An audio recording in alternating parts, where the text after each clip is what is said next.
Review project पे जाएँ, उसके बाद कोई वीडियो, कोई आइडिया कुछ भी निकालें, कोई भी वीडियो निकालें,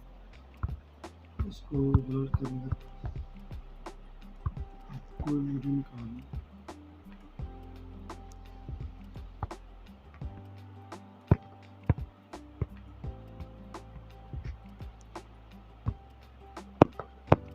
ये वीडियो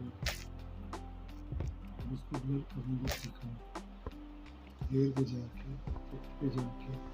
तो बेसिक इफेक्ट पे जाना, जैसे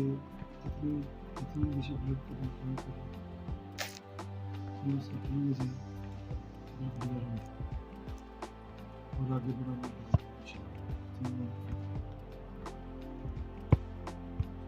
ठीक है। तो इसकी बेसिक इफेक्ट को दूसरी एक लेयर और भी है, मतलब सॉरी बेसिक इफेक्ट को और भी है पे जाना, बेसिक इफेक्ट ये मोज़ैक वाला, इसी तरह सेटिंग में जाके वैसे भी कर सकते हैं। ये दो तरीके वीडियो